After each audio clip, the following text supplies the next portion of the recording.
Hey, hey, how's everyone doing tonight, this evening? I'm doing really good. Check out my scenery. This is what I'm looking at now. Watching the deer eat. And my husband did put out some corn earlier.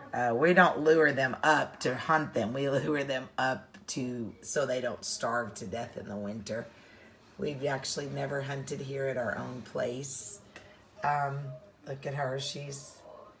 I'm just kind of showing y'all what my setting is right now while I'm waiting for some of y'all to join in. Sometimes it takes a few minutes. So instead of just having the camera on me while we're waiting for some of y'all to get on,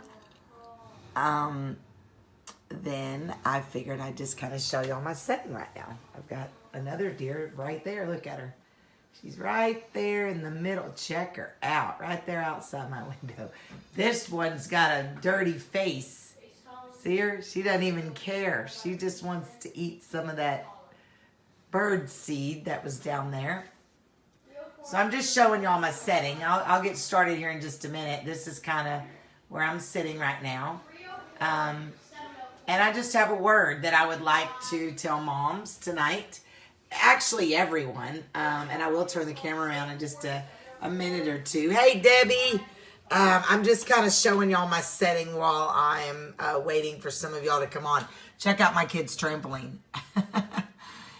So my husband is on his way now to pick up my grandkids from the airport. And you guys, I have not seen them in 7 months, okay?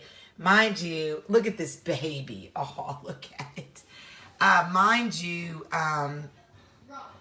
I am very close to my grandkids. Like before we moved from Texas to West Virginia, my grandkids were always with me. Check out this one laying down.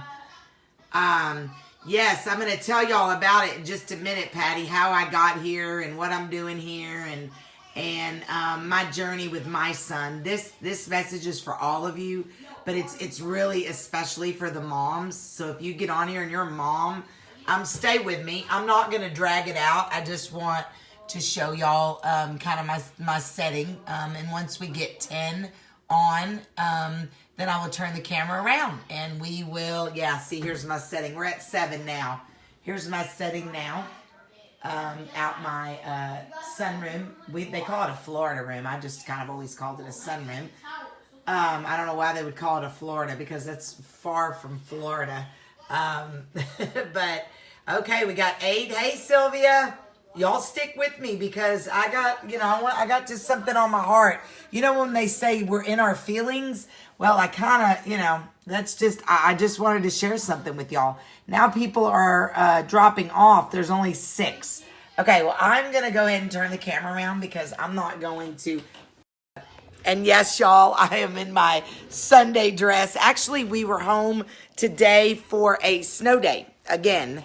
And so that's what I was doing home today. And I've been kind of cleaning and actually I've been planning for the Ohio gathering. Those of you who are going, wave.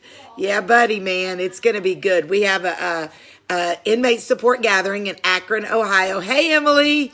May 3rd and 4th. It's a Friday and a Saturday. It's just going to be a really good time. We have a really pretty small group of women going. We do still have tickets left. We will only be, we're only going to be offering those tickets until the second week of March. So this way we can get everything together and stuff. But that's what I've been working on today. And I'm so excited. I'm going to be speaking. This is definitely not my first speaking event, but it's my first speaking event to Akron, Ohio. And actually we have several women coming from out of state. I don't like that glare. So let's move it over here. Okay. So, my grandkids are on their way. We're 2 hours and 40 minutes from the airport, and I haven't seen them in 7 months, y'all. 7 months.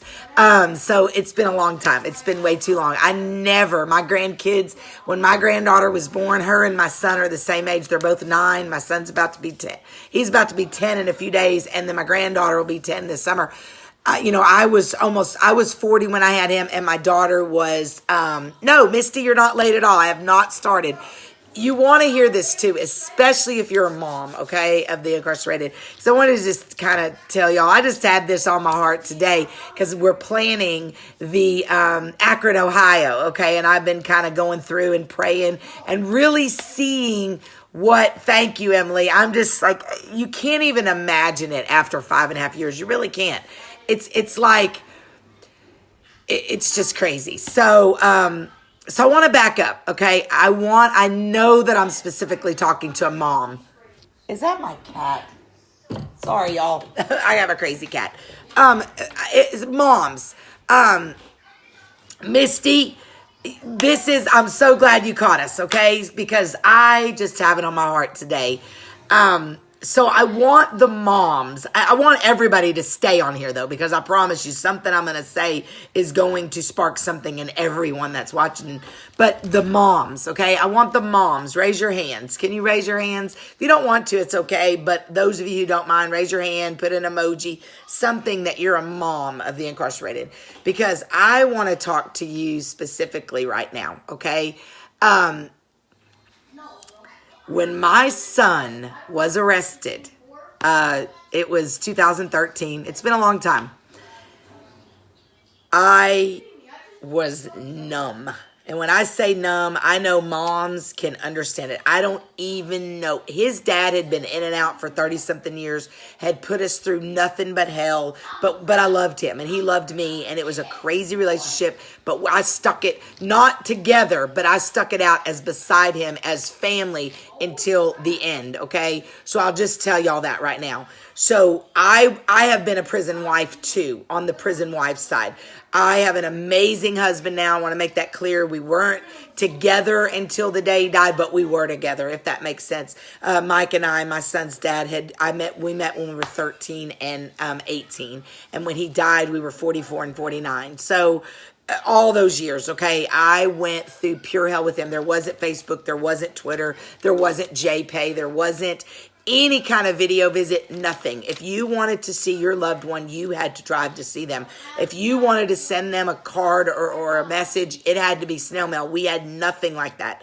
So I've been there, and I have had my guts ripped out, okay? Ripped out. Now, moms, listen to me.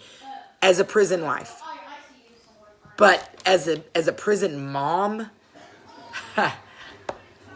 you know what? And my son's going to get out in June, and I want to start crying because I know there's a mom out there right now, and I know probably all of you, and I'm telling y'all, I can't even,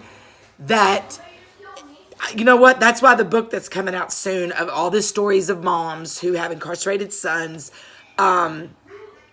it's called Shattered, because there's no other word that I could think of. When I thought my son, originally he was looking at 25 to life, okay? 25 to life. Some of your sons are doing 25 to life. Some of your sons are doing life. I know that. And I don't even know what to say to y'all but I never accepted the fact that my son might do 25 to life. I never did that. I never said, oh, you know, he's doing 25 to life, that we're just screwed. I never, because in my heart of hearts, I knew my son wasn't going to do 25 to life, but it's still a reality that a federal judge had told my son, you're going to do 25 to life. So I had, from the time that the judge told my son he was going to do 25 to life till the time that my son was finally sentenced was over 2 years. And that's a long time. That's 24, 25 months. That is just gut wrenching. You don't even know what to think. You don't even know what to say. You don't even know what to feel. You become a totally new person, okay?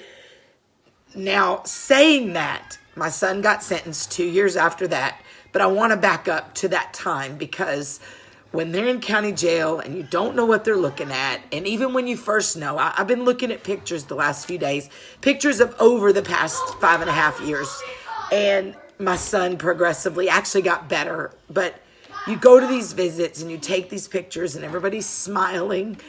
And when you leave those visits, it's, again, you're shattered. And you learn to kind of just become, I don't want to say hard, because I'm not a hard person. I'm very compassionate, but you just learn to put shelter around your heart. You learn to just numb it out. You learn to just numb it out. And I think about what you moms that either your sons are doing life or, I'm sorry, y'all, I can't, because I remember the feeling. And you almost feel guilty. Your son's getting out. I don't mean that and I feel guilty. It's just that your time will come. And even the ones that are doing life, I'm telling y'all, I never would accept the fact that my son was going to do 25 to life. He was looking at a lot of different charges that our lawyer, thank God, after $28,000, yes, that's what we had to come up with to pay a good lawyer. Y'all, sorry, I didn't plan on crying, so I didn't have tissues. And I'm wearing my old tie-dye shirt. I'm waiting for my grandkids to get here. But I just want you to understand what you have to do is, first of all, you have to put your faith in God. And you might go, you know what? I put my faith in God. I've cried. I've trusted God, and it just didn't work out that way. You know what? We have to remember too, our sons made choices. Our sons made choices to hang with those people. Our sons made choices to make a lot of money. Some of them did, some of them didn't. Okay, mine happened to be one that did. Some of them made choices to commit crimes. Some of them made choices to do the things that they did. And because we are mama, it rips our heart out. But we have to remember most of them didn't get there because they did nothing. Okay, most of them didn't get there because they did nothing. And I had to remind myself of that. I can't feel guilty about what did I do when I was raising him. I can't feel guilty about, what if I would have done this or what if I would have done that. I just can't. And so I had to spend those 2 years, first of all, day by day. Okay. There were times I didn't get to talk to my son for months. They would be on lockdown. They would be, he was in segregation one time, what they call it, the hole, the shoe, whatever it is that you want to call it. It's called several different things. But I just took it by every day. Every day I would say, maybe tomorrow, God. Maybe tomorrow is the day.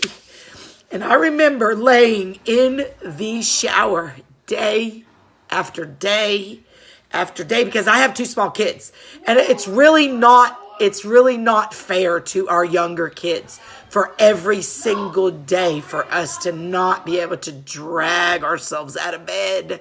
And then we forget that there's other kids there.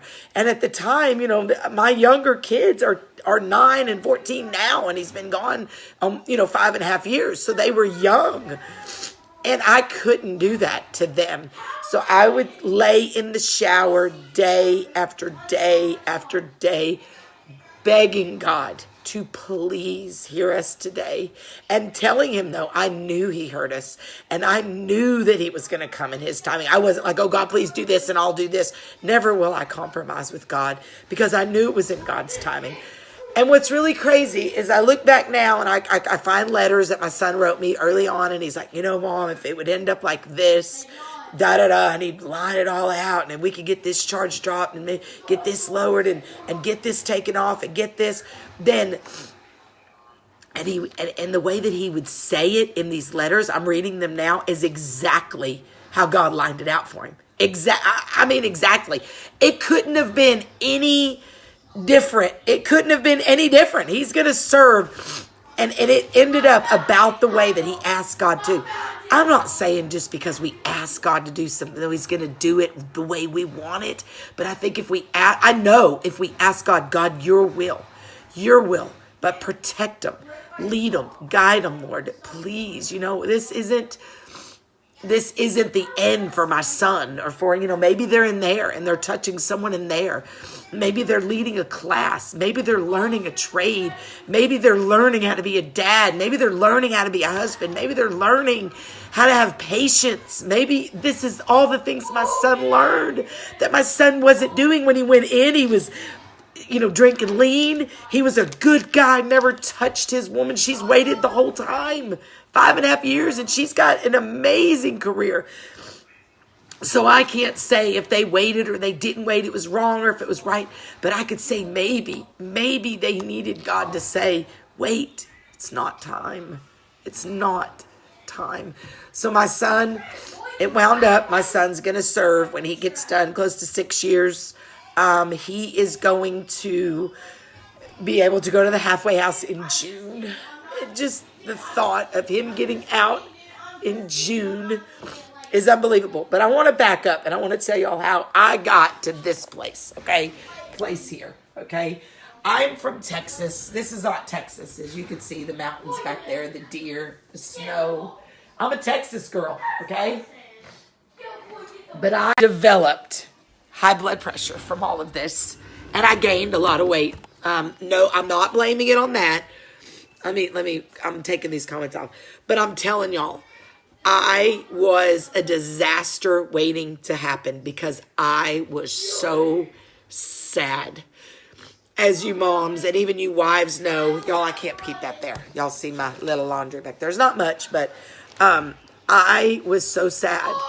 And my blood pressure was sky high, and I was gaining weight, and I was depressed, and my marriage was just on the verge, and my husband is the most amazing man in the whole wide world.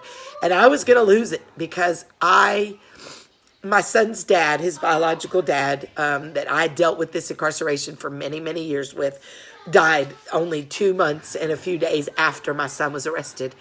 That, between those two things, I don't even know. I can't even explain to you, but I don't think I have to explain to you what happened. But through this whole journey, I have learned patience, and I knew that I had to do something. So my husband said, we have to save our family. Even though I know we have Michael, and he's about to go to prison for God only knows how long, we have to save our family. So we started looking at different places to move. It didn't have to be this far. But every time, because my husband is from West Virginia, he would bring me here to visit. There was just something about this place that I loved, And so we took the plunge, okay? I'm not going to give you all the in-between because I'd have y'all on here all night.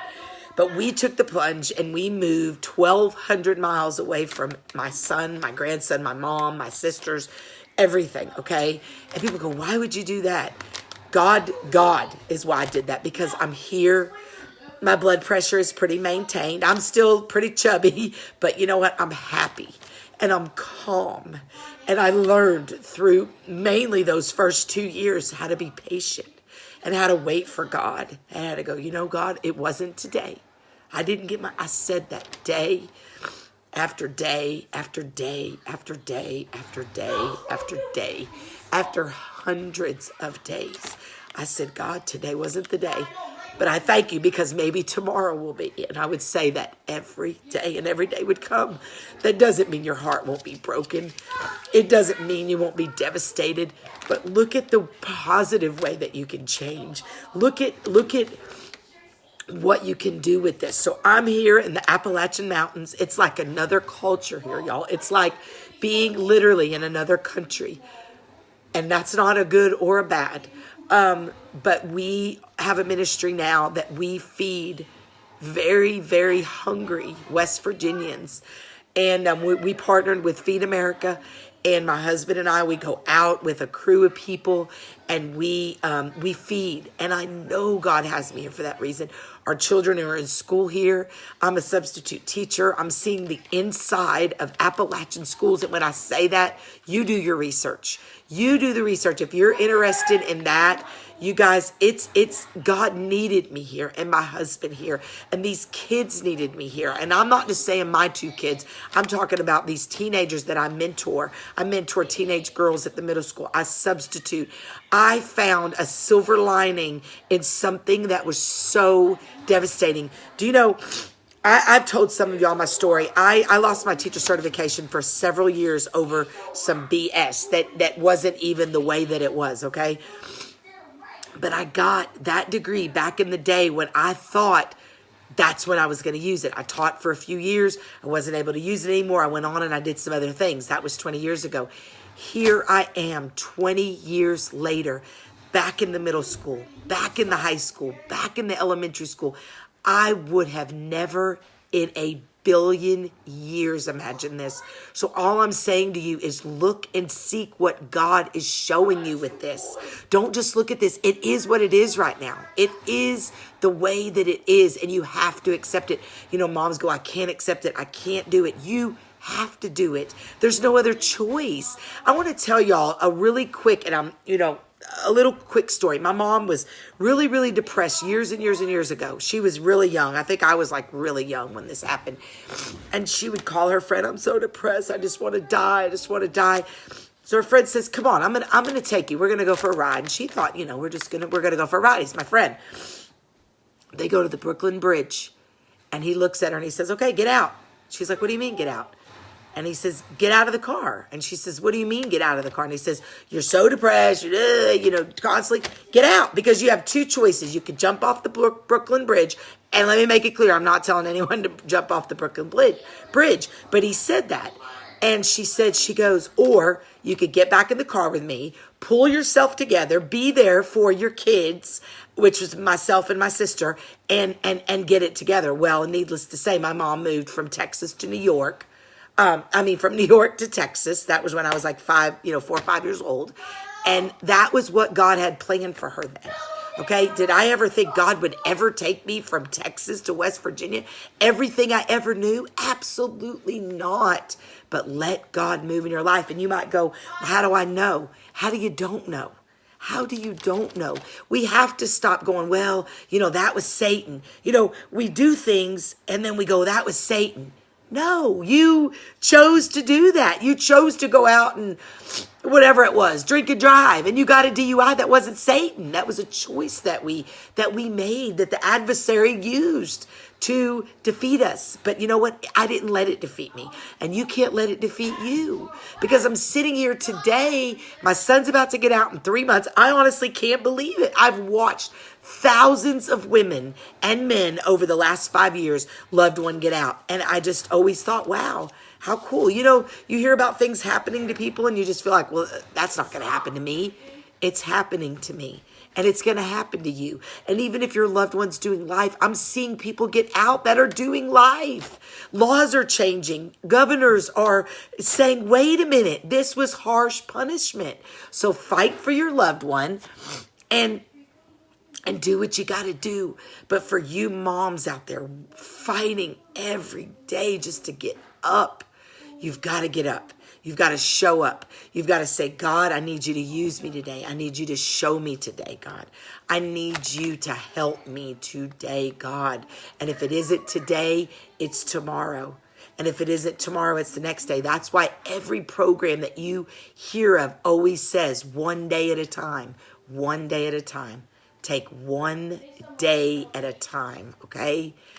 Take 1 day at a time, moms and wives and aunts and cousins and uncles and, everybody, but we can't blame our sons either. Let's see some of the comments. Oh, sorry, y'all. It's so right, Emily. And my son, my son says that, Mom, this was my choice. Okay, this was my choice. Yes, it still rips our heart out. Yes, we still worry about them. Yes, they're still our son. You know what? Get them this book right here. This book. I'm telling you, an inmate wrote this book from inside, and I compiled it for him. It's called Fueled. You can find it on Amazon. And this book right here, it helps them. It helps your son. It helps men in prison learn to deal with prison while they're there. And deal with it in the right way. So when they get out, they're equipped and they know that God was there. And they know that God is, it's survey. You know what? Someone just walked out free from death row. Yes, Emily, we're seeing it. Emily does advocacy work. She's getting ready to go to the Capitol. You guys, we have to stand up. They're getting ready to install air conditioning in every Texas prison. And I'm not trying to, it was because of me. I wrote the very first petition before the PAC unit was sued. All of that. A huge reporter took that petition. She tweaked it, got it out to the huge. It was unbelievable what happened with that. I'm telling you, it is our voices, our voices. I'm the author. I'm an author. I've got several books, y'all, now out. But what I mainly do is I take information that people send in and I can pile it and put it together. So that's who that is. And this was actually Big Steve, wrote this, and I compiled it. But I kind of helped him out a little bit. I edited it and stuff. But I'm telling y'all, it is our voices that are fighting for all this reform, okay? So that's what I did. And that's in a whole nother video, okay? So go like on the YouTube channel, message me. I can message you all those videos. Go out and advocate, because that's what I did. I go to Washington, D.C. now. I've helped 2 women that were doing life. Now, don't flood my inbox asking if I can help get your loved one out. This was during a clemency. Obama was doing it. He opened it up, so we were able to apply. But I will give you any advice. I will do everything I can do. There's just so many hours in a day, though, for me, okay? And I get a lot of messages in a day. But I want y'all to know that, Cammie, I saw that you just joined. You've got to go back and watch this. I did cry a lot through it, but you know what? It's okay. But I want y'all to know you can fight for not only your loved one, but other loved ones. We get things changed in Congress. We are getting laws changed. There's reform going across the entire United States. It's not just the First Step Act for federal, y'all. It is across the United States.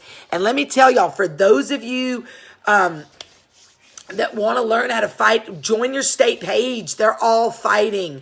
They're rallying. If you can go to Oklahoma City in a couple weeks. Yesterday was the day of empathy. Every state in the United States had something going on. Get on Twitter. Do little 5-second clips. Send me little sayings. We put them on Twitter. We send them to congressmen. We send them to senators. Do you know the man who's asking for letters right now from our loved ones told me that senators have no clue how they're being abused? They have no clue, because they make them think it's us smelling drugs in. They don't understand it's correctional officers. But we have to tell them. We can tell them all day long, but until they get the letters from the loved one. Arizona, there's a lot of reform going on though right now. It is horrible on sentencing. Yes, Cammie, you've got y'all band together, get together, meet each other, fight for what is right. We are getting the Dignity Act in prisons all over. Arizona actually, I think, just passed it. Georgia just passed it. We're going to have an inmate support gathering, and we're going to learn how to advocate. We're going to learn how to rally. We're going to learn who to call. We're going to learn what to do. We're going to be spending 2 days in Akron, Ohio, May 3rd and 4th at the Holiday Inn Airport. You can get your room for a discount. The tickets are $80. It includes everything you're going to need to have a great 2 days. We have women coming from out of state. They're meeting in California. They're meeting in Arkansas. They're meeting across the entire U.S. You go, well, where are they meeting? You know what? If they're not meeting in your state, you be the reason they meet. Okay? Come on. Ladies and gentlemen, let's do this. Let's go to governors' desks. They don't know what's going on. And once they find out, they are making changes, okay? So I just want y'all to know it's working, all right? It's working.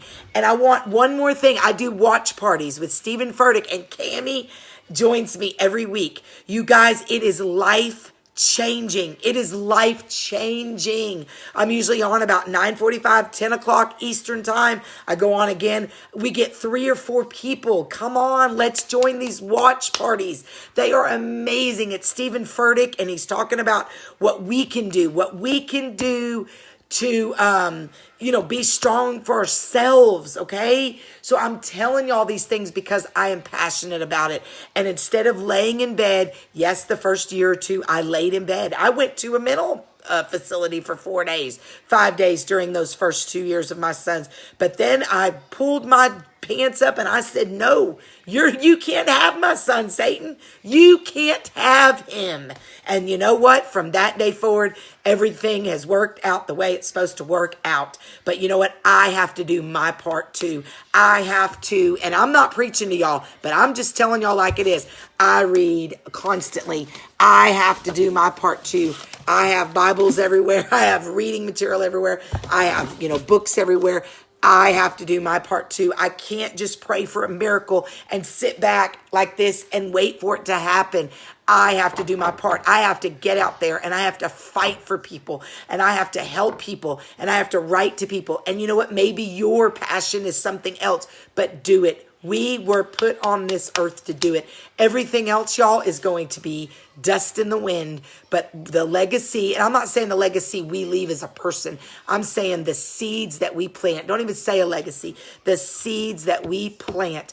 I will promise you, I had seeds planted on me years and years ago that are just now being brought out. And I go, wow, whoa, oh, goodness. You know what I mean? It wasn't always that way. Let's plant seeds, okay? Plant seeds, get together, with each other, get with me, get on the pages. That's why we don't fight on our pages. We don't like drama. We don't like negativity because we got stuff to do. We don't have time to spend our life trying to battle women who are fighting with each other. We just don't have that kind of time, y'all. Time is running out. We have to get our loved ones out of these hell holes, okay? We've got to get them out of there. So with that said, my grandkids are going to be here soon. I'm so excited. I can't wait.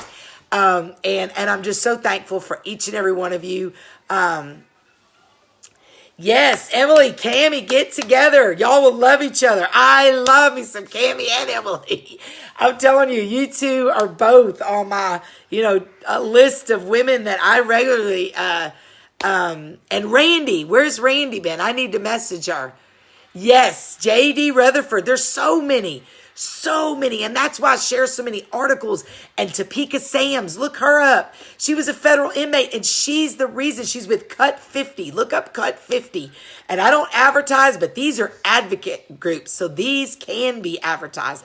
Cut 50, Topeka Sam is now, way up here with Cut 50 and she is getting things done and she's an ex-inmate. You can find her story. She is the reason for the Dignity Act. And what that is no more shackling of women. No more women being shackled when they're pregnant. No more women having to go without tampons and maxi pads and hygiene items. In the states that you see Dignity Act, look it up. Look and see if it's in your state. Dignity Act. Yeah, Randy. I don't know where Randy's been. I haven't talked to her in a few days. Yes.